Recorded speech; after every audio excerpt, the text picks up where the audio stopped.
On this episode, what would it take for you to subscribe to the idea of supernatural beyond just the afterlife to people you're connected to? Somebody just walked in here and asked me to hold something. A phone call from my deceased aunt came in and read on my car. And I just heard static and then hung up. Dude, that's insanity.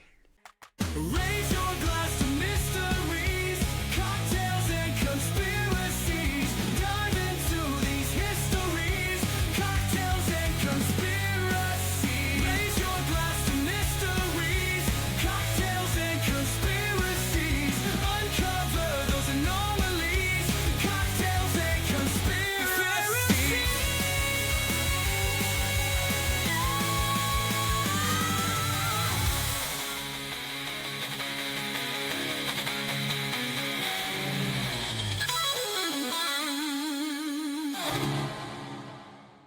Tired of dragging around that clunky old grill to every tailgate or campsite?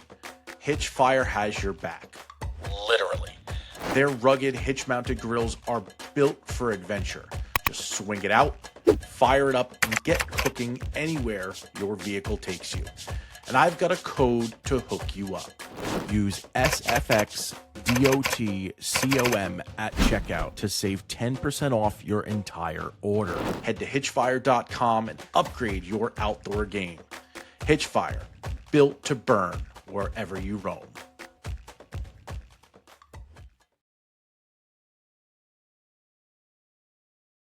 Good morning, good evening, wherever you may be, whether you are tuning in across the nation or around the world. My name is Shane Skwarek, here with the Baron of Bewitching Banter, Mr. Phillips. We are your conspiracy realists, back for another episode of Cocktails and Conspiracies. But tonight, ladies and gentlemen, we have a very special guest with us. He is from the boneyard, the graveyard, the ghoulish Glenn Kliemisch, joining us for a very special episode of CNC. Glendon, how are we doing? Thank you for having me on. We're doing well. I got here's my brewery I have for tonight. It's a little circus drive-in for baked brewing. So, Glenn, now the biggest question of all, is it Kliemisch or Klemisch? you actually could say either one. So you could say Kliemisch or Klemisch. You're not going to be wrong either way. But I prefer Kliemisch. Kliemisch kind of sounds like you've got, I don't know, like nasal drip or something. So I could have swore it was Guffrey, but anyway. let's go with Guffrey. I mean, I'm totally cool with the like name it. change. I don't know. I thought- Right, let's roll it back. Let's roll it back. Roll back. The ghoulish Glendon Guffrey on Cocktails. Yeah, that's it. That's it. Right there. That's it. Yes, right here. You Here should we go. really consider changing it to Glendon. I'm a big fan of Glendon. It just adds a little bit of mystique.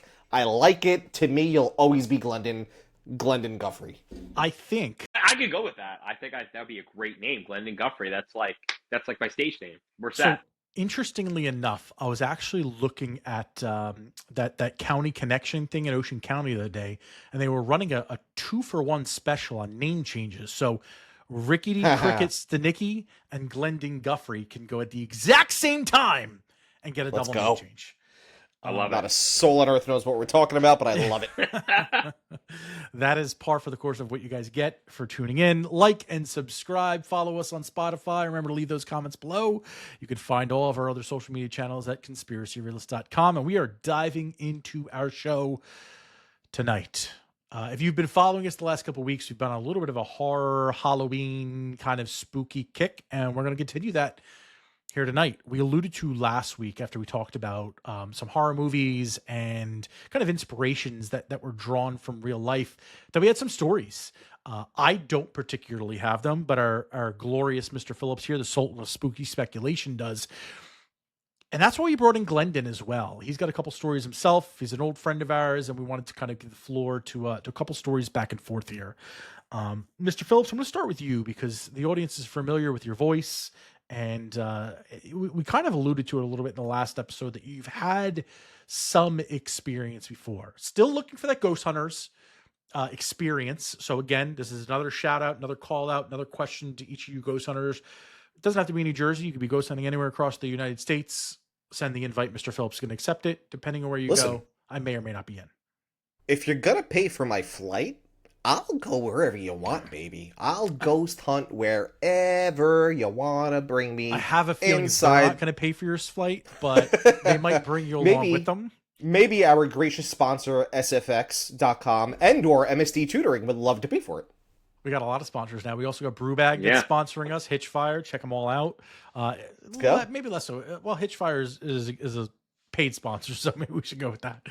But yeah, we'll figure out a way. If Mr. Phillips can get there and I can bring a camera with him, he's in. We'll figure out a way to get him there. I'm in, baby. You have talked about some spooky experiences in some previous episodes with actually Todd and Amanda Feehan. We had some discussion there. It was more, I think, at that time about spirits and transcendence and kind of questioning what some of that stuff might be. And we never really dabbled too deep into the haunting aspects of that. Other episodes that we've had, you've alluded to it in the past as well before, having just seen some things. I want you to kind of set the stage for us a little bit and dive into what that really was. Surely. So, when I was, let's say, between 13 and 14 years old, somewhere around that, grew up in Staten Island, and at that point in time, I lived in a very, very, very old house. The house was, so this is the late 90s. The house was over 100 years old. It was built in the 1800s. I'm talking about, like, you ever go into a really old house or an old building and you see the glass doorknobs? We actually had glass doorknobs. Wow, we had a clawfoot tub. We had a clawfoot tub in our bathroom. The original tub. It was an old house.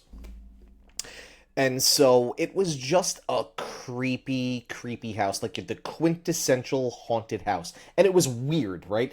Inside my living room, okay, and this has nothing to do with the haunting, but it just adds to how weird the house was.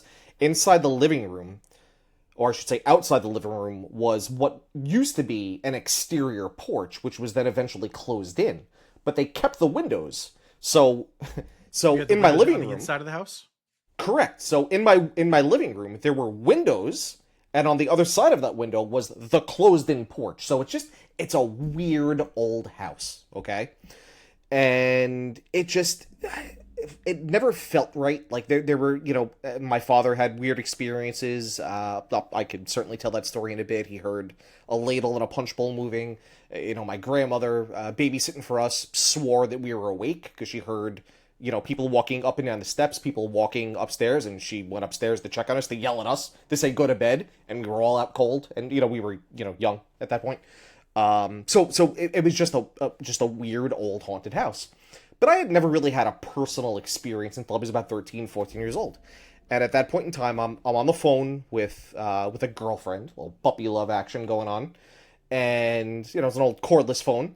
And out of the corner of my eye, I see what I would now call a shadow figure just pass by the doorway, right? And right outside the kitchen was the dining room, right? And I don't really think much of it because I'm like, oh, I just, it's the way the light is hitting something. And I'm on the phone with this girl. And, at that point in time, a 13, 14-year-old boy, it's the only thing that's on my mind is talking to girls, right? So, listen, an apparition could have appeared right in front of my face that would not have diverted me from my phone call. I don't really think much of it. And I don't remember if it was the exact same night or if it was a few nights later. But I wound up talking to my parents about it and say, hey, I saw something really weird. I'm telling you, I was on the phone and I saw something walk by, right? It just literally just walked by the doorway. How does that conversation come up a couple nights later with your parents? Like, are you sitting at the dinner table having some pasta and like, hey, by the way, I wish I could remember. I wish I could remember. I'm almost. It just seems like an odd thing to just come up. Like if that night maybe, but days later. But it was a weird house. It was just like you would. If you ever had the house no longer exists, they knocked it down and they built 2 new homes on the property. So, but if you could ever walk into the home or even just look at it, you'd go, I get it. I know. I totally understand, right? So in any event, I shared the story with my parents, and I find out at the exact same time, and it must have been that night. At the exact same time that happened, my mother and my father are in the living room watching TV. My father is sitting, why he's sitting on the floor with his back on the couch, I have absolutely no idea. But he's sitting on the floor, and my mother is on the couch, and my father looks up to my mother and goes, "What?" And she looks at him like he's got 10 heads. Like, in God's name, what are you talking about? Why I didn't say anything? And he goes, "Didn't you just ask me to hold something?" And my mother's like, "You must be on drugs, because I literally haven't said a word. I'm sitting here watching TV." He goes, "Somebody just walked in here and asked me to hold something." And my mom's like, "Guy, I don't know what you're talking about. Nobody walked in here and asked you to hold something." But my father swore that somebody walked into the room and asked him to hold something. And he was kind of preoccupied with whatever he was doing, so he really wasn't paying much attention to it. And at that same point in time is when I saw this, again, I'll just refer to it as a shadow figure, because that's all I can kind of remember. It was just kind of a shadow walking from one side of the doorway to the other. And I find it very odd that I had that experience at the exact same time that my father had that experience. And how do you 100%. how do you chalk that up to a coincidence, right? What do we say all the time? They don't coincidence. Coincidences don't They exist, don't exist. as far as I'm concerned. Nope. So Is like at It's this just- it's point, weird. is this discussion something that's commonplace in your house, where you've all kind of had these experiences, you talk about it, you joke about it, or is this really the first time you guys have spoken about it to this degree? no, it certainly wasn't the first time that we spoke about it. Just judging by how old I was when I had that experience, and knowing when I moved into that house, I was 10 when we moved in. And like I said, I had this experience when I was 13, 14. So we had been in the house for, a few years at that point in time. And we certainly would have talked about some creepy stuff. Yeah, look, I mean, could it have just been our imaginations? Yeah, absolutely. It could have been. I'm not saying it definitely was a Yeah. paranormal experience, but it was weird. I'll tell you that. It was definitely weird. Who knows? Fascinating, because generally there's two, I guess, instances, two storylines that happen when people have experiences. One is exactly like you said, it's just completely arbitrary. You're sitting there, you're in an old place, maybe there's some history to it. The other one tends to really fall in line with people, loved ones, and somebody passes, and there's kind of a direct experience from that. And generally that's achieved through like going to a psychic, but that's not always the case. Glendon, you had mentioned to me, which is literally why we brought you on here, like last second, that you had an experience that your godparents, I believe it was, had passed, and something strange had happened from there. Not to spoil it here, I'm going to give you the floor and give us some context here. Who were the godparents? What was the situation around here? And tell us a little bit about what your experience was like. Yeah, absolutely. So it breaks down into two separate stories. So I'll start with my uncle Carl, actually. So my dad's side of the family, really large. My dad had 6 brothers and sisters, and my uncle Carl was just somebody loved by many, right? And what was interesting is, unfortunately, he passed away. I want to say it was December 2023. So it was right around really that recent. time. Yeah, so definitely, yeah. And it was funny because every year my family and I, and at a certain point in time, this was back in the 90s, we circled the clock back a little bit, we would all go to Vermont. And there were like these 7 or 8 houses that we'd all rent right on Lake Champlain, that were every house, like a family member would rent it with their wife or their husband and kids, and they'd all have those separate houses. And my uncle loved going up. He was just such a big fan of going to Vermont every year. So this past year, we went up to New York State, and I don't know if any of you are familiar with this game Yahtzee, like the rolling dice game. And the goal is Come right. on, Glendon, who hasn't heard of Yahtzee? I'm just making Love sure. Yahtzee. I just want to make sure, like, there's not some person like I don't know what Yahtzee is. Like, we just want It's to a address weird that. person. But it is a very weird person. I don't know what to say about that. But the goal is to get 5 of a kind, right? And my uncle would always have like this weird smirk on his face whenever we would get Yahtzee. So it was interesting because this past summer, my brother, my dad, and I, we were all playing Yahtzee after a long night and day of fishing. And my dad was telling the story about how much my uncle loved playing Yahtzee. And I kid you not, how this happened. My dad got 3 Yahtzees in a row as soon as he brought up that story. Like, I don't know if that circumstance, coincidence, whatever it is you want to call that, but when you get like a second Yahtzee, that's a Yahtzee bonus. You're getting a whole bunch of extra points on top of it. And my dad was just completely flabbergasted. He's like, he's got to be here. That's weird. Like, there's absolutely no way this is happening without him like watching over. And it was just so crazy. And my brother and I were just sitting there like, you got to be kidding me. Like, Yeah. this is crazy. Like, even if you don't believe in ghosts, like that coincidence and that circumstantial happening is just something really crazy to me, right? And it shows that like his spirit's kind of like still on with us in some sort of capacity. Well, that's a lot of the times too, when you do go and speak to mediums. Mediums are the psychics that talk to the afterlife, for those out there not familiar. Uh, that's what they look for, is they look for those coincidences, which again, we don't believe the coincidences exist here. But they look for those types of things, and they tell you to look for that too, because sometimes communication isn't necessarily direct. It isn't straightforward. It's not like somebody whistling to your father's ear, Mr. Phillips, hey, can you hold this? Sometimes that communication is just showing you something that you like, that you're interested in, and repeating it over and over again. My mother, my late mother, before she passed, was infatuated with butterflies.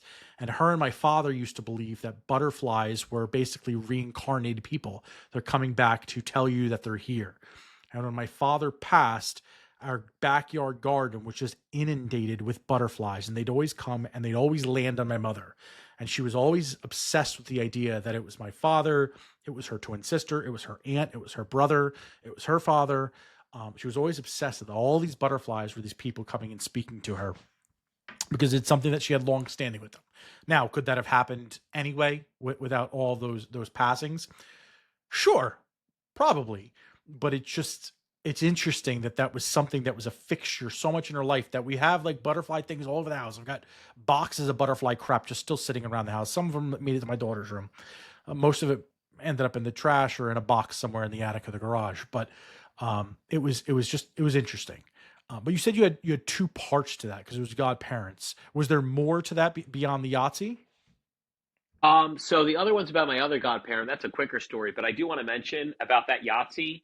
Those 3 Yahtzees were all with the number 1 every single time, which That's I just weird. thought had some weird Yeah. significance to it. My dad was just completely blown away. Like, his face just turned white. He's like, what is going on here? Also, my bad, I didn't mean to cut you off, but anybody that's played Yahtzee knows that it's not necessarily easy to get a Yahtzee, let alone 3 in a row. And all with the number 1. With the number 1, that's wild, dude. That's wild. I also wanted to ask you another question, Glenn, before you go into your next story. You said that you were in Lake Champlain. Mm-hmm. How close to the lake were you? Were you guys, like, on the lake? Yeah, it was a house right on the lake. Absolutely. Yeah, so it was So- really close. I asked that question because it's thought of in the paranormal space that water conjures energy, right? So I think that's pretty interesting that you were literally on the lake near a Lake Champlain's a pretty large body of water, next to a large body of water, potentially generating a large amount of energy, and you had that experience. So that's something to think about there. But I digress. Tell your second story, my friend. Yeah, hold on. second story. Time out on Yeah, that go one, ahead. actually, because now you're Don't tell your second story. Let him talk. I Shane's always right.com. Shane'sAlwaysRight.com. Don't look that up right Just the UK, but now. Number one, I just typed into Chat GPT, what is the probability of hitting Yahtzee 3 times in a row, all with the number 1? Mhm. Okay. Here is the response, and I'm going to read it verbatim. The first thing it says is wildly tiny. Okay. Mhm. Assuming a single throw of 5 fair dice each time, the chance of all ones on one throw is 1 out of 6. Hitting that 3 times in a row basically comes out to 1 in 470 billion. Insane. Interesting. That is full on banana hammocks. Mhm. Interesting. Billion The with a Yahtzee B. With rerolls, the actual Yahtzee turn. It was a Yahtzee with a reroll. Should I read? I don't know.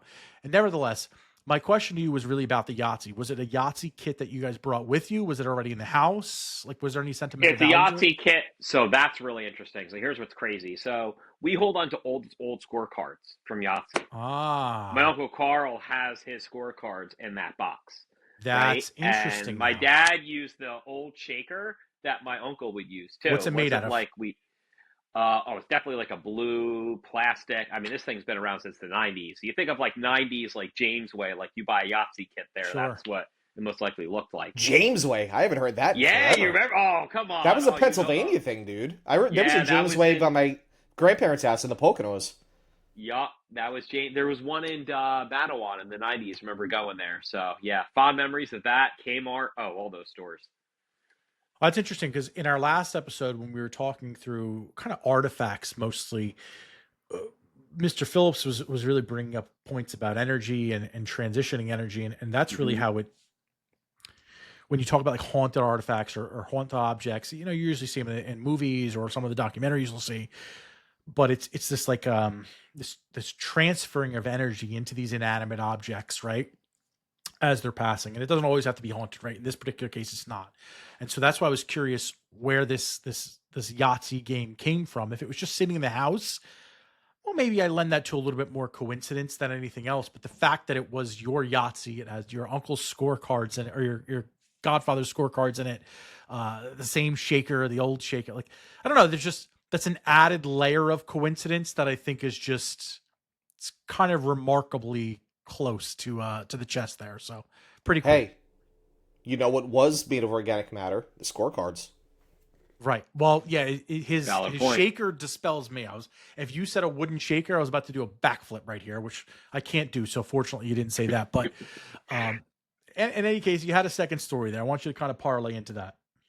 Yeah, absolutely. So this one's a little shorter. So it was my godmother who passed away. I want to say 2018 or 2019, and I remember going to her funeral, being there, and my mom's side of the family, a little bit smaller, so we were all there. And I kid you not, about a couple weeks later, I had an office. It was where my first office was for MST tutoring. It was right on Route 35 and Wall. There's like a Whole Foods across the street, a Starbucks, a whole bunch of stuff. So I remember going to Starbucks just because I kind of needed like a midday break, and went in, got a cup of coffee like you normally would, turn on the car, and I kid you not, I am not making this up at all, a phone call from my deceased aunt came in and read on my car. And I answered it, and it just was static and then hung up. Like, I just think that is beyond, like, I don't even know have any words for it, because you don't expect like a deceased person to call you, and it's not like that person must have gotten a number and just called. Like, it was just so bizarre. I literally got I don't even chills have when any you said words. that. Yeah, so that was just really strange. I said like hello, like really quietly, and I just heard static and then hung up. Dude. That's Mhm. oh, I didn't want to say that word because that's going to get us Dude. flagged here, but that's insanity. Listen, I've been told that I need to behave on the podcasts and not use any foul language. That's wild. That's all I can say. I'm not saying what I really want to say because YouTube hates us. That is wild. I We're gonna don't have even know like a what to censorship. say. A 3 minute just send it. We just put like a big loud like, beep, so Phillips could just Yep. kind of exercise his demons, if you will. Yeah. Okay, so let's dissect this a little bit. Of course. Does anybody have her phone after she passes? Not that I can think of. Like she was obviously married to this uncle, the Yahtzee uncle. She was not. So my Two different uncle peoples, okay. was. So yeah. So my uncle was on my dad's side of the family, Gotcha. and my aunt was on Got my it. mom's Okay. side of the family. Did she They, have a spouse that was still alive at that point? No spouse at the time. She did have kids, but I wouldn't think that. I mean, let's rule out the obvious factors, right? I don't think any of her kids is randomly calling me from her mother's number, Right. and Yeah. then just hanging up, right? Let's rule out the obvious if ones. maybe there's a possibility it was like a butt dial or something like that. Somebody's juggling the phone around. Like how long after was this? It's tough to mark the exact time frame, but I don't even think it was a month after her passing. But so it wasn't So it like was a day shortly after. after. Well, that's No. not shortly though. You think from like a cell phone life, right? If her cell phone's on or whatever, like her passing, like somebody grabs it, Right, they're right, shuffling right. around, day, 2 days maybe max, you're getting out of battery. A month later, the likelihood of somebody charging the phone and carrying it with them somewhere along the lines is slim, right? So like that's what I'm trying to rule out. Yeah. Again, I'm speaking from experience here. It's like Of course. I of course had my mother's phone. I had my father's phone afterwards. Like, in fact, my little brother took my father's number. He took his phone and his number, and it became his, which was the weirdest thing for many years when I would call it. think of the same number I'm calling. But Mhm. those couple days after, you're probably knocking it around. When you finally charge it to get access to anything, it's probably not being shuffled around where you'd like accidentally dial somebody, because you're doing it with calculation at that point. Was she the type of person that would call you often? So the likelihood you're in her recent calls or like one of her favorites is probably pretty slim too. Somebody would have to dig for that to dial you. Correct. And That that's what made is- it so strange. Well, that is the most chilling thing I think of all of it. It's just getting the static, getting that, like, how long was that running for? I mean, it probably felt like an eternity, but It felt like an eternity, but I want to say it was a good 5 to 10 seconds. And I literally think I remember this. So when I got answered the call and hung up, my office is literally across the street. I literally just pulled into the parking lot because I had to like compose myself for 5 to 10 minutes of just what just happened. Like, what was that? And then I called my mom and I said, "You're not going to believe like what just happened." She's like, "What do you mean?" I was like, "I literally got a call from your sister." That's And explained bananas, it, dude. and her jaw dropped. And this actually kind of leads me into like a quick little side story, but more about my mom. So she used to go on ghost tours. This was like back in the 90s. I want to say it was Collingswood area, but I'm not too definitive Collingswood, on New it. Jersey? Yes, sir. There we go, Um, folks. Look into it. That's it. Going to Collingswood. and I think so. That's And close. they went on like this haunted house that had like apparently was haunted by pirates. And my mom was walking with her friends, and she's probably better remembering the story than I did. But I remember her telling me the story where, as soon as somebody said something about pirates, I kid you not, about 5 minutes later, there was this pirate story they talked about where this guy only had one leg, his cane was his leg, and he would crawl on the floor. And my mom, 5 minutes later, after hearing this story, could not move. Her face turned ghost white. Some of her friends were around her. My mom's like, "I can't move. Like, I literally cannot lift up my leg." And she was convinced that that story that was told about that pirate, was the person actually holding her to the ground, fixated in that exact position. She could not move. And my mom's not one to like make up something and as a matter of circumstance like That's that. weird. So just very bizarre. So while whether the jury's still out of whether or not I believe in ghosts, like all of these things happening is just making me think like, wait a second, like there's something going on that's beyond just what we know or are accustomed to. Unsure if you believe in ghosts, but I guess could I ask you, do you believe in the afterlife? Do you think there's much 100% of I do. a discernible difference? That's a really good question. And I think that's something that could be like a whole other conversation. But I really think that, when you're talking about people that passed away and in what capacity they're around, they definitely have to be. I feel there's way too many circumstantial evidence pieces, or like the Yahtzee story that we talked about earlier, like the probability of that happened 3 times in a row, all at the same number. I mean, you have a better chance of winning a lottery that's multi-million dollars than doing that. Like, that's just unbelievable probability. I feel like I would So have the bought a fact that- lottery ticket that night. I'm not going to lie. I'm sure my dad probably did too. I'm sure he did. And, I had nothing to report on lottery winnings, but I'm sure he did. And it's just absolutely crazy. And he still brings that story up. And That's it's wild. absolutely amazing and mind blowing. That's incredible. That's nuts, dude. Yeah. So what? Your lake story there makes me think of another story regarding a lake, somewhat so to speak. I guess one of the first ghost stories I ever had, and this is well before I had my own weird experience that I talked about earlier. My family always went up to Lake George. And I guess, so my grandparents on my mother's side would go up very, very often. And my great-grandmother used to have a house in Lake Luzerne, which is also in upstate New York. It's probably, I call it between 15 minutes and a half hour from Lake George. And I guess that's probably where my grandmother found this bed and breakfast. I'm intentionally not going to say the name of the bed and breakfast. They're still in business.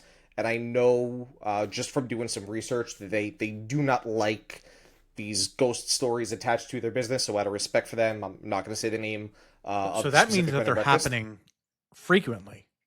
Potentially, right? So it's right by the lake, like literally within eyes view distance of the lake. And my mother is up there with my grandmother and her sisters, and I believe at that point my aunt who was married in. And so the legend was always that this bed and breakfast was haunted. So my mother is sharing a room with my aunt, her sister, and my mother is awakened because she hears my aunt talking. And apparently my aunt wakes up and she's like, what are you talking about? I'm not like, I don't know who you are. I don't know what's going on. Like, she doesn't realize who she's speaking to.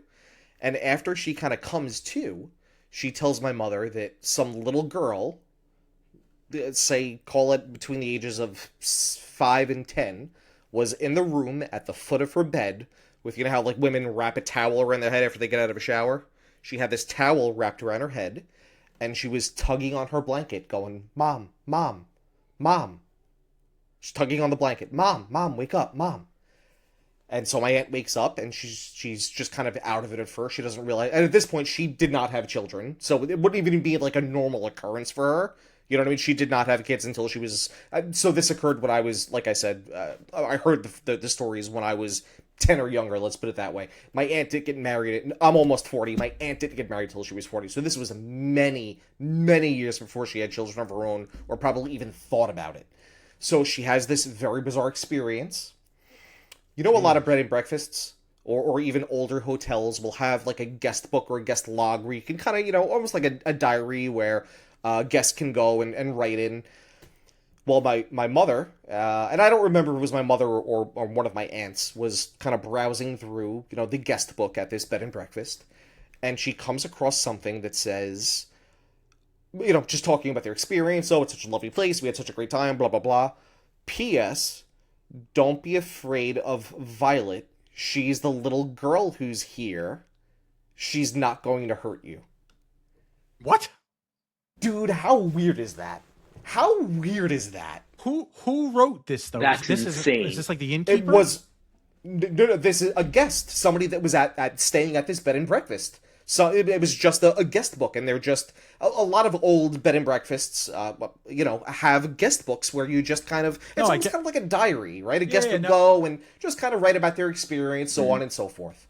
It's very common. Like in the instruction thing at the top, like, by the way, leave your favorite story here. Don't be afraid of Violet. She checks out the hotel. No, it was in one of the entries from a guest who had stayed at the bed and breakfast and was writing about their experience. Holy smokes, man. How strange is that, dude? Right? Like, that legit gives me chills just retelling that story, because I probably haven't thought about that in 20 years. I've been staring at my window, which is cracked open, and my blinds are up, and I really want to put my blinds down now and close my window because I'm getting nervous that I'm going to have somebody peering in the window. Like, that's how chilling those two stories just made me. Yeah, wow. So, you know, for a guy that wants to go ghost hunting so bad, you know, of a bed and breakfast at Lake George, Glendon over here just gave us the Collinswood Flea Market. You can kind of go down there, and apparently there's a ghost boat right down Flea there. Market. Not the flea market. So you're thinking of Collingswood, which is near like Wall and Farmingdale. Yeah. This is Collingswood, New Jersey, more South Jersey. Yeah, same basic thing. You got the idea. Yeah, of course. That's still close to us. Close enough. True. But we got two places right there that you should be walking around in right here. I mean, we still got Ong's Hat you can walk around to. You got a lot of places. I drove by Ong's Hat. Jersey Devil. Yeah, well, you should have recorded it out there. There's nothing there. But they just made a Jersey Devil movie, didn't they? I feel like I saw that somewhere. I didn't like see a it newer if they movie. Did. No. I'm almost positive. I'll have to share it in the horror chat. All three of us are in there. Yeah. You know, stories like that really, I don't know. They really make me wonder, because I'm assuming.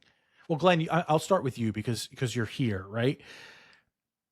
You said it already that you don't know. The jury is still out on ghosts and the idea of these spirits. But then you said right after that, when I asked you, that you do believe that there's an afterlife and there's some sort of a communication. And, you know, we talked about this a little bit in our reincarnation episode many months back, and subsequent episodes after that too. We've talked about remote viewing and astral projection and a lot of these like philosophical ideas. And we've posed the question, if you believe in ghosts or you believe in the afterlife, Why are they mutually exclusive? Why aren't they the same thing?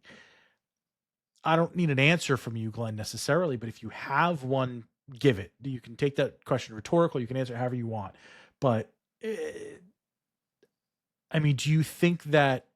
Well, I guess number one, have you ever had an experience outside of that phone call and that Yahtzee incident since? And I know that the Yahtzee was really recent to you, but has there ever been anything else beyond that maybe you've had that communication with either of those relatives or something else that you felt was out of ordinary? And Yeah, maybe you that's a really dismissed it. good point. Yeah, I think that's a really good point. I can't think of anything offhand, but here's why I say that I believe in the afterlife and not just ghosts in general. So I think there's a correlation between whenever there's something happening, at least for me, that's something that we just cannot get explained. A very extremely rare probability that goes beyond the scope of something we can even predict, or getting a phone call from a deceased one, right? There's some sort of intent behind that, right? There's some sort of message that's being sent to us by a family, friend, loved one, whatever the case may be. When I think of ghosts, I think of more random or circumstantial events Okay. that are just happening almost by pure chance. This is something that's happening because we have a connection to that person. We have some sort of relationship with them, and this is their way of communicating with us in somehow, some way, and how we're going to know, hey, wait a second. This is not something that's pure probability or pure chance. This is definitively a way of that person communicating with us, trying to reach out to us in somehow, some way that they're thinking about us, they care about us, and they're still trying to show that they're somehow, some way watching over us. And that actually gives me chills just thinking about that, right? Because you're thinking about these people that have been in your life for a prolonged period of time. Unfortunately, for matters outside of our control, they're not with us, but then they're finding a way to communicate with us. And that just blows my mind. And I was going to say blows my blank mind, but we know YouTube would flag that. So Yeah. I'm going to Please refrain save my from that. editor some extra time. Although I will. Mauricio's a good Don't guy, bill me but for that, he by doesn't the way, he doesn't too. like Don't- having to over watch these things 10 times to pick up on our missed cues here. And I gave him extra work to say make sure you censor any bad words. Poor Mauricio. He has to watch this garbage every week. He loves them. The Yeah. unedited garbage. Not that we do a lot of editing at all. No, I tell him don't edit it. Now he's got to edit. I was going to say, we don't really take anything out. Any words up. Maybe we'll go back and edit some of the old ones. No, I asked that because I think what you said is really, it needs to be underscored. It's situational what you believe in. Like you're differentiating based on the situation and you're calling it two different things. I'm going to throw the same question at Tim, but I'm not for your experience, but for your aunt's experience. And I don't know how much you've communicated with her since that incident, or maybe at the time you were young, so probably not a whole lot, but was she a believer in these types of things before? Has she been a believer since? And has she ever talked about this ever since, now that you're an adult? So I've actually never had a conversation with my aunt about this experience. I have a very close family. It's not like this is somebody that I don't see or don't speak to. It's actually my godmother. Imagine that. There's a lot of irony in these stories Or now. not.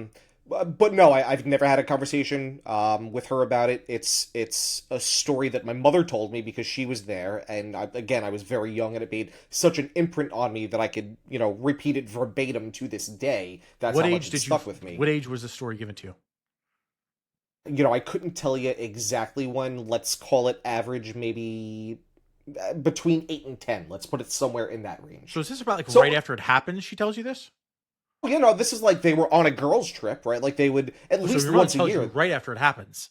Oh yeah. Oh, this is like Wow, immediately okay. after. Like they get home, and this isn't something that I heard that occurred many Right. moons ago. This is literally like, hey, you're never gonna believe what just happened this weekend, right? And there was always this story about that specific bed and breakfast being haunted, and they had gone there many times and never had an experience. And it's a creepy old bed and breakfast. It's exactly what you would envision a haunted house looking like. But they'd never had an experience until that time. And again, they've been there many, many, many times in the past. Going back to, do I know if my aunt has ever had an experience before or after that, rather? I don't know. What I can tell you is that this aunt is certainly the more serious aunt. She was, and I love her to death. She was not the goofy, fun kind of, she was certainly much more stoic, and is a bit more stoic to this day. Definitely more of what I would call the serious aunt, if you will. Sweetheart, love her to death. Not somebody that I could ever imagine in a million years coming up with this. The only thing that gives me a bit of a pause for concern is the fact that she was awoken by this.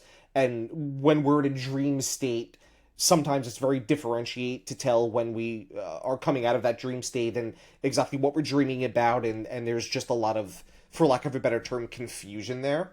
So take that for what it is. It's still weird, though. But, and I would agree with you on that, right? I've talked in some of our dream episodes where I'll sometimes be so deep in a very lucid dream that it's hard for me to differentiate where that dream ends and where like I'm waking up to. Like, did all of that just happen, right? But I don't read about my dream in a journal from a stranger at a desk. And as long as that aspect of the story is true and not, you know, embellished or whatnot, or just played into, even if it's played into, right? Even if somebody wrote that as a joke, the coincidence, again, do we believe in coincidence? But the coincidence of your aunt having that experience, telling the girls, then reading it the next day, that is awfully coincidental for that to happen. And the likelihood of that is just becomes very, very slim. So I think, yeah, it's a fascinating story. Is it something you've talked to your mother about ever since? Not in a very, very, very long time. Not in a very long time. And I talk. I'm a mama's boy. I talk to my mother literally every day of my life. I get in the car. Literally, it's a joke. Like, my mother answers the phone. She goes, "What are you in the car?" Because I always call people when I'm in the car. So, but it's something that I haven't spoken to her about in a very long time. But I'm certainly gonna bring it up. I'm bringing it up tomorrow. I think we got the wrong people on the podcast tonight, Glendon. We should have had Tim's aunt or his mother on here. We should have, right? We could have had like a whole group what the discussion. heck? We could have done that. I'm going to challenge you, Mr. Phillips. This is a challenge for you. Next time you see your aunt, just ping her a little bit. Say, hey, you remember that story up in Lake George? It's funny because I've actually been to Lake George once, believe it or not. It wasn't overnight. Great though. time. So absolutely. Eddie, if you're out there listening, which I know you are, maybe this is how you can get me to come back up to Saratoga, is by convincing me to go and stay at this haunted bed and breakfast, because I'm sure you know where it is. It's got to be close to him. It's got, well, yeah. I mean, they go up there pretty regularly. So, yeah, it's. How about crazy, man. How about I'll give you? You want another coincidence? Yeah, I love them. I love them. I don't have any good stories like this. To me, all of my stories. You have a story. You have a story. I know you do. Stories are in line with, I don't want to call them visions, but like the connection with the afterlife, with family. I don't have anything beyond that though. So for me, it's interesting to be able to experience these types of anomalies outside of that. All right. So listen, I'll tell my coincidence, and then I'm gonna press you because I think that you're not giving your experience enough credit as it deserves in any event. I don't know what the experience is, so you're gonna have to lead me. I'll jog your memory. I'll jog your memory. The same. So as I mentioned earlier, when I was telling the story about my experience in that creepy old house, kitchen's here, directly across from the kitchen, dining room. The dining room is where I see that shadow kind of whip by real quick. And that dining room was a very old dining room table, which my father, I believe it came from his side of the family, and an old crystal punch bowl that had a metal ladle in it. My father was getting ready for work. It's very early in the morning. My earbuds just died. I'm just going to continue speaking. And he's getting ready for work. He's making his lunch, whatever. And he hears a noise. And he can't figure out what the noise is. So he pops his head into the dining room. Noise stops. Back in the kitchen, getting his lunch together. Hears the noise again. He's like, what is this noise? Pops his head in the dining room. Because he could tell it's coming from that area. Noise stops. Happens a third time. He walks in there. And he's just kind of just staring now. He's like, I can't, like, I'm hearing this noise. I'm not crazy. I know I hear it. I can tell the direction of the sound, so much so that it brought me into this room. It has to be something in here. So he looks at the crystal punch bowl, and he sees the ladle, and he walks over and he just kind of hits the ladle, right? And just kind of like swings it around in the punch bowl. That was the noise that he heard. Something was making the ladle inside that punch bowl move or shake or do something that was making that noise. But he swore to this day that that's the noise that he heard. Wow. Now, I can't hear you because my earbuds just died, so give me a moment so I could switch my audio. There he is. Now he's got his back. There we go. Yeah, I can see your audio. I was going to say, you can't hear a thing, so you might want to leave and come back. I couldn't hear a thing. How weird is that? We're going to get a slight echo out of you now. Let me see if I can do noise canceling on you right now. I was going to say, I think I could put on noise cancellation. Yeah, turn on echo cancellation there if you can. It can't be changed while recording. Yeah, we'll figure it out. Same thing there. I'm going to actually mute myself for a moment. That's a good idea. Yeah, mute yourself when you're not speaking there. That's absolutely that's absolutely wild, and it almost makes me want to like start begging the question. I mean, for I guess 2-part question. One, how long are you actually living in this house? Let's see. I moved into that house in the 5th grade, and I moved out. That was the last house I lived in Staten Island before we moved to Jersey. So I was a junior in high school. So how old are you in 5th grade? 10, and well, that's junior's 11th grade. So yeah, so you're 10 years old, right? So so call it 16. So 6 years. Those are the only 2 experiences that you guys had in that house, you as a family, or that you know of? I had something, one other experience, but it's not like I was, we had, back in the 90s, right? You had like a family computer, right? And it was this, giant friggin' thing and the big monitor or whatever. And so where the computer was right behind us, right behind the computer chair was, imagine where I'm sitting right now, were the stairs that went up to the 2nd floor.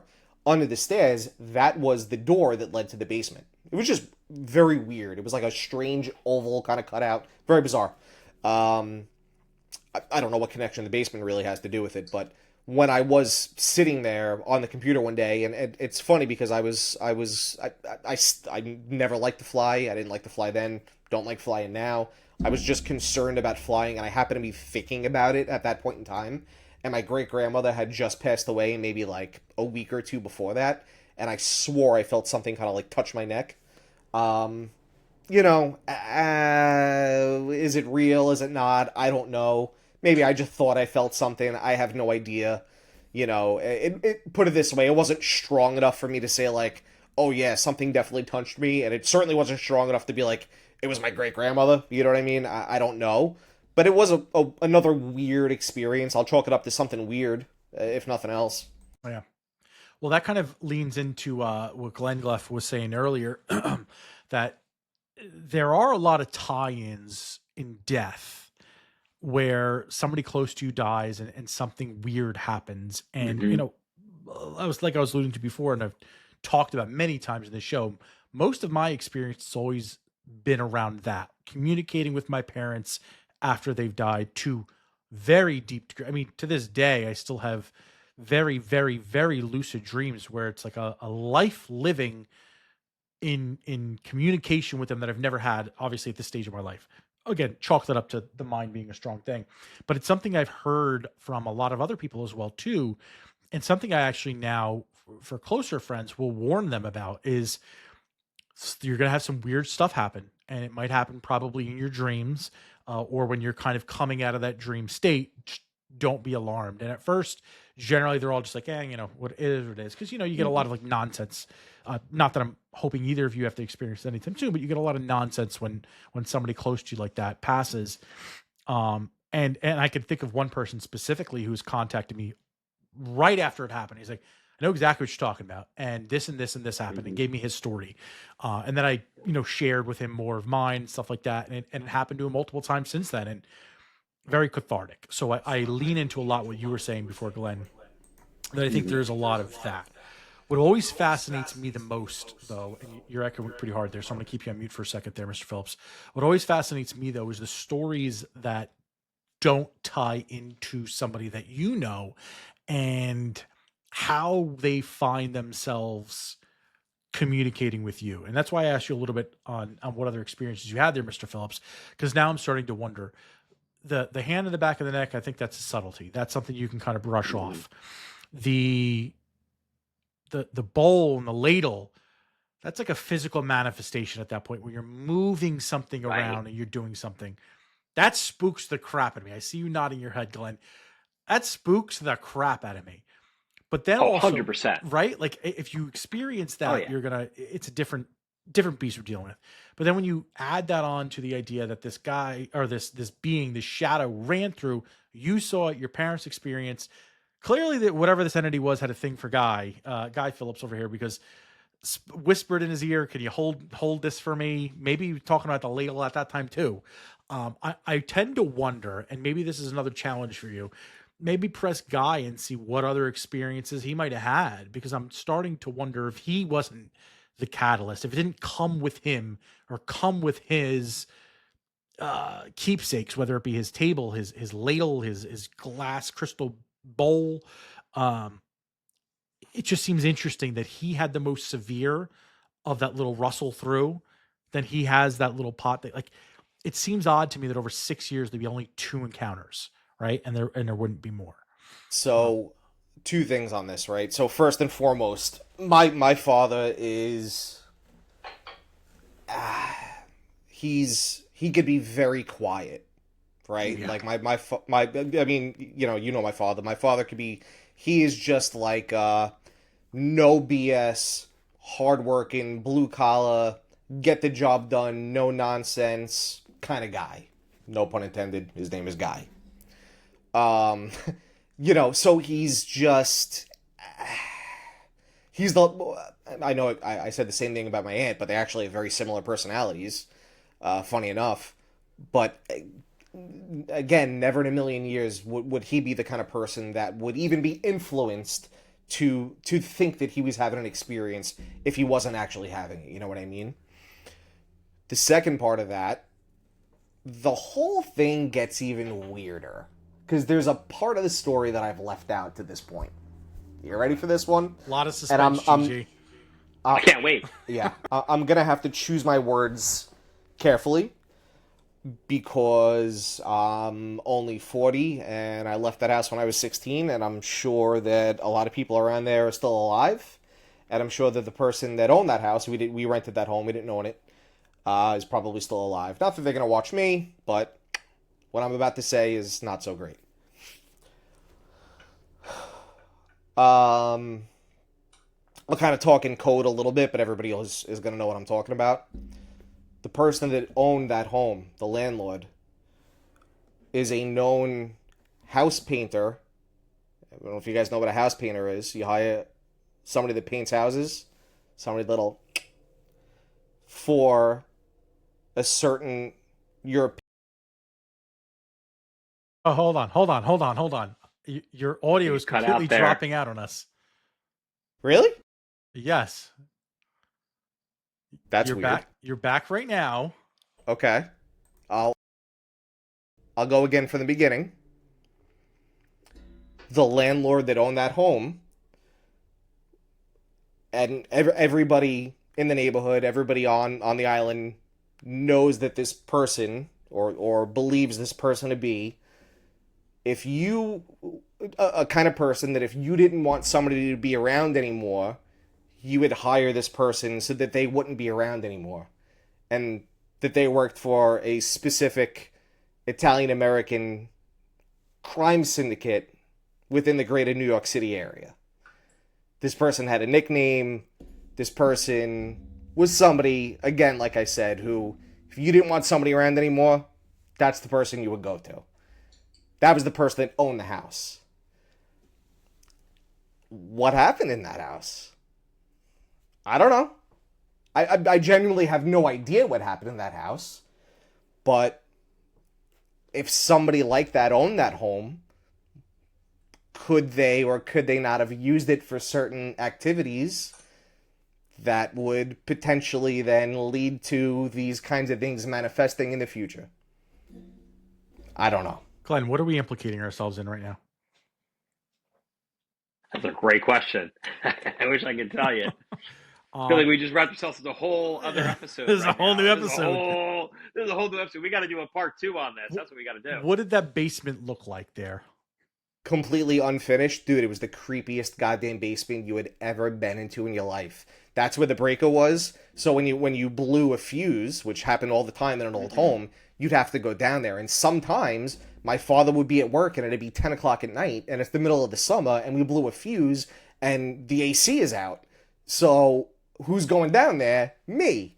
So I'd have to go down there with a flashlight in this.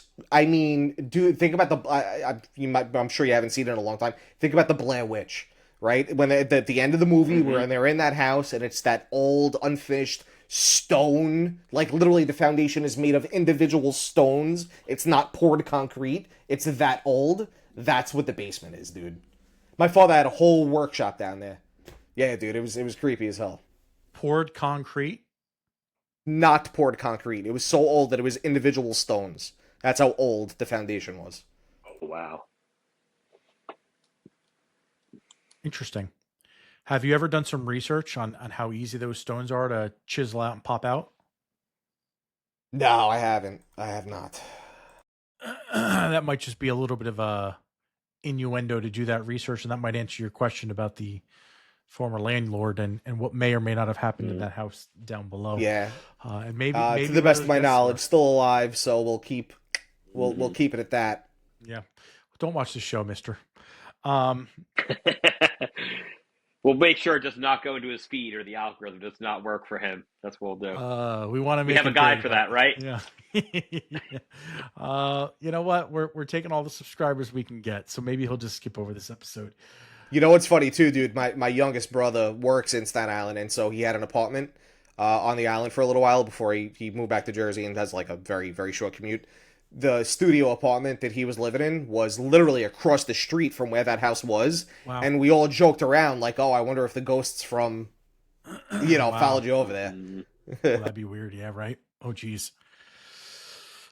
You wanted to press me on something. So before I give GG over here a couple of my my rapid fires, what was that? Because I haven't the slightest idea here. So there is a story that you told concerning a photo and a woman in, if I remember correctly, a yellow dress. Am I making that up? Or maybe that wasn't a dress. No, that part might be conflated. But there was a photo, and your daughter saw that photo and had some questions about it, right? Yeah. So I'll touch on that. Yeah. So what Mr. Phillips is referencing is kind of what I alluded to before. Is most of my experiences have been direct family members. Both for long-time listeners of the podcast, both my parents have passed over the past 2007, my father, 2016, my mother. So I've spent much of my adult life without them.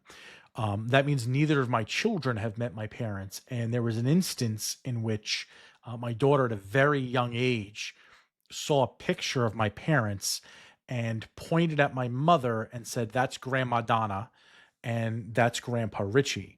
And the Richie one might have come separate. It might have been two separate instances, but she knew my mother's name right out of the gate. And at that point, we had never, ever, ever spoken to her about who that was. Never mentioned her name, never did anything.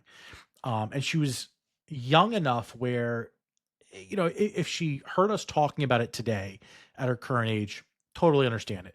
She was young enough where she was just learning to speak.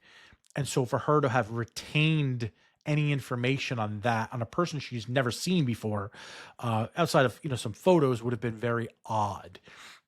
There's a lot of course, sent chills down the spine of my wife and I, because we never had the conversation. Like, both looked at each other like, "Did you say that?" No. I was like, "No, it's Grandma Donna." She was young, so having a real conversation with her was kind of out of the question. But we got the impression that she had her own experience in maybe communicating with my mother, who did pass in our home, where obviously my daughter was born and grew up in. It's not uncommon. And you hear that a lot with very young children, right? Where they have this keen ability to connect with the afterlife, so to speak. So this kind of goes back to what you were talking about earlier, Glenn, is those levels of communication. And so what most from this podcast definitely would know is My mother was actually the only one that knew that my daughter was a girl. I mean, I guess I technically knew because I could tell by her reaction and her comment on it, what it was. But she was the only one that knew definitively. And we told her that because she was pretty much projected to die before my daughter would have been born. She ends up dying on November 11th. My daughter's born a month later. And so it, the happenstance of what occurred, I don't know. It was just very weird. That's probably the closest I can say I've gotten to those experiences. I mean, outside of the day my father died, I dreamt of him dying. Like, I mean, I knew he was in hospice, right? Went, saw him. My discussions with him were, when I talked about anything, he had a reaction. When I talked about tomorrow, he never responded. He wouldn't shake his head. He wouldn't do anything. He very much knew he wasn't making it till tomorrow. And I actually wrote something about it a long time ago in E-Wrestling Fed. I cataloged that day, partly because that was a good outlet for it, but partly because I always wanted to hold on to that and remember that. But that night when I slept, it had like come to me in my dream. And that was the first experience I had with that at the time, that he had passed. And I remember I woke up to a mentor of mine knocking on the door, and I knew what he was. I mean, as soon as I woke up, I knew exactly what it was for. Like, I answered the door, and he didn't have to say anything. I knew what he was there for. I knew it all because I just dreamt it. So that was my first experience. That, but though my experiences really always relegated to that, is more in the Glenn, your area of just those sort of afterlife experiences. I guess my rapid fire question I would probably pose out to you, Glenn, because I know the answer for Mr. Phillips. What would it take for you to subscribe to the idea of supernatural beyond just the afterlife to people you're connected to? Or do you think that there is always a connection somewhere? Wow, that's a really profound question. I'd be willing to say that there always is a connection somehow, some way. Okay. And, just these two happenstance instances I talked about earlier with my godfather first and then my godmother second, those are just two instances. There might be more subtle cues that we don't even pick up on that they're trying to communicate with us on. And we, again, may attribute them to pure circumstance, pure chance, something that we're not even thinking of. But it is maybe their more subtle way of communicating to us that, hey, I'm still thinking about you. There's something that's going on that we can't control. And it's just really mind blowing to me. Like, I'm still like, after I told that story about the Yahtzee, like I'm thinking about it. Like at the time, like it was mind blowing. But now that I reflect on it, it's just like, holy smokes. Like, there is no way that happens like randomly by chance. Like, that is, I am a firm believer and that happening for a specific reason and one specific reason only, which was my uncle's way of communicating to my dad and possibly to me and my brother concurrently as well. So it's really crazy to me. As we have this conversation, I'm thinking that maybe there's more of a connection between the afterlife and spiritual beings that maybe I didn't realize before. And Tim, I know you talked about a lot of stories as well. And as I'm listening to these and internalizing them, I'm thinking that, well, number one, there's a connection between us and people in the afterlife. But number two, there's a connection between spiritual beings just in general, that this is their way of communicating to us because they don't have any other way of doing that. And it's really just mind-blowing to me. I have other words, but I'll leave it there. You hit on something really important here. And I'm going to end up throwing this back your way, Tim. So get that Sure. menu button ready. We talk about Ed and Lorraine Warren quite a bit on this show.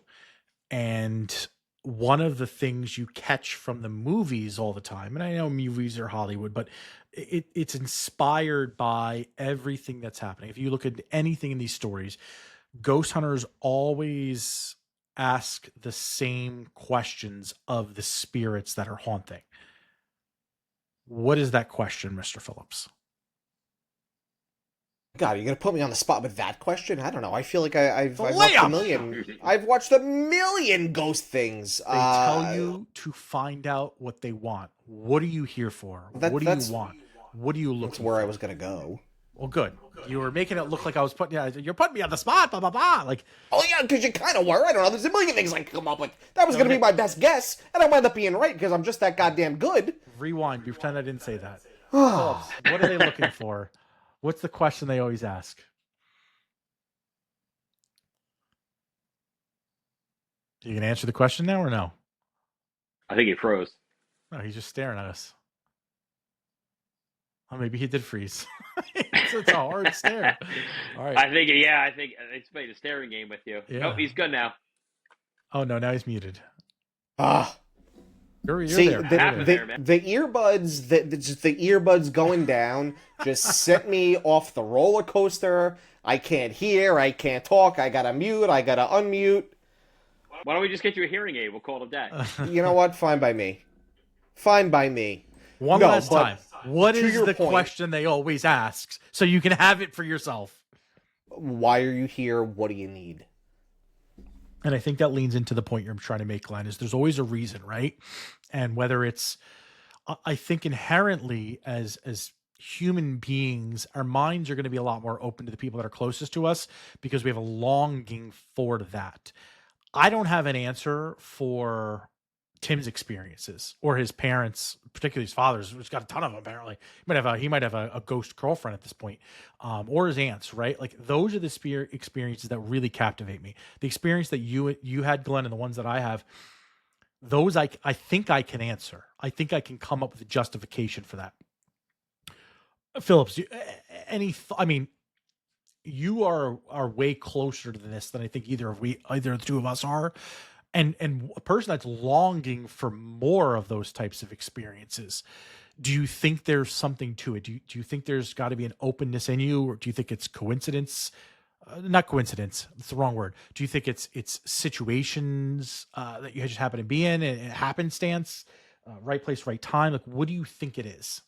So, I think there's two different things going on here, right? And so I don't believe in openness to it. I think that's largely BS. In fact, we've kind of talked about it a lot, probably on the show. Like, me personally, like, I have a tough time believing other people. I have a tough time believing mediums. I have a tough time believing people that say they can, see the future or feel an energy when they walk into a room. Like, because and that's probably just because I don't have that ability. I've never had experiences like that I find it difficult to believe, because I find it difficult to understand. So I don't necessarily believe that it's open-mindedness. I would chalk up one of the types of experience to kind of happenstance and being in the right place at the right time, and that's your typical ghost. That's your typical haunting.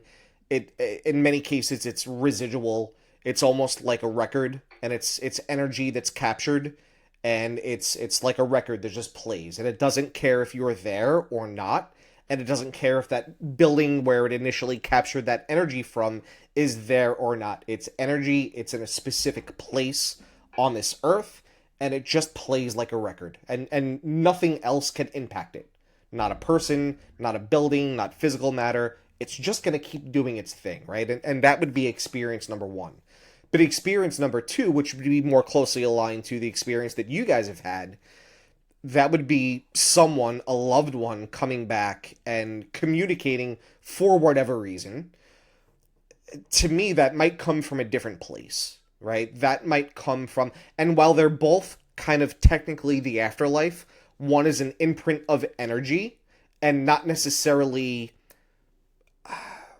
that person's consciousness, whereas the other one is conversely the opposite. It is that person's consciousness, that loved one that has the ability to come back and manipulate things and be intelligent and want to have any form of communication, whether it be spoken word or a touch or some strange 1 in 4 billion Yahtzee numbers coming out, in a form of communication. And I think that might come from a different place in the afterlife, an intelligent place in the afterlife, if that makes sense.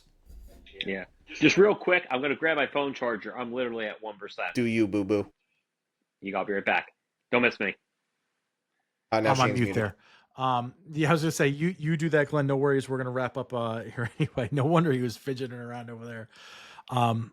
Yeah, I think that's a really great way to summarize that, and probably even to just take us home there, Mr. Phillips.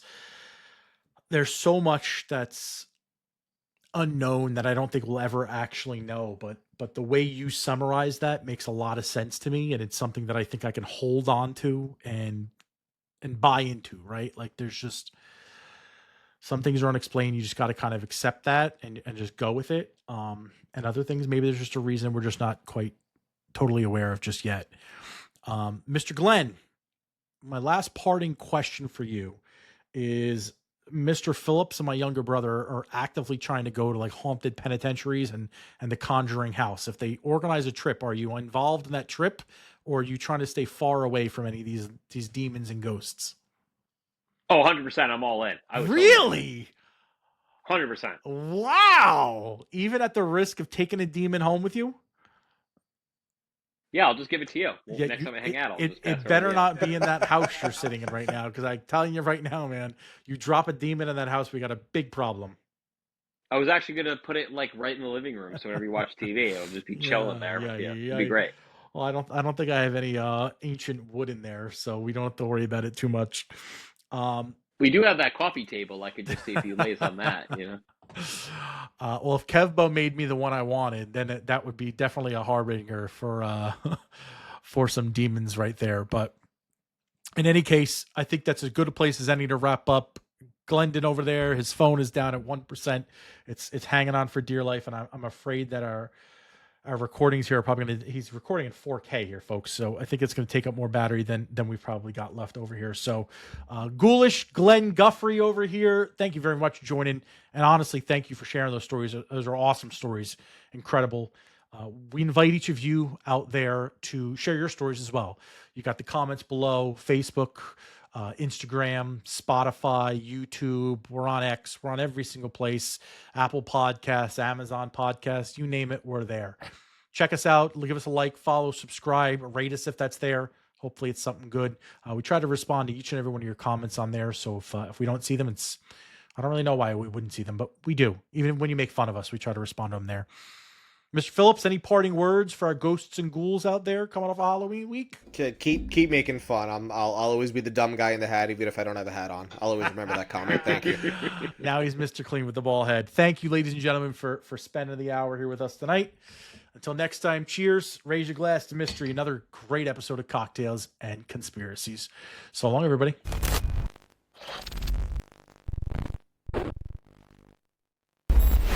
Is your website still stuck in 2009 or worse, built by your cousin's friend who kind of knows WordPress? No! God, please, no! It's time for an upgrade. At sfx.com, we specialize in custom web design, SEO, and full-service IT solutions tailored for small businesses that are ready to scale.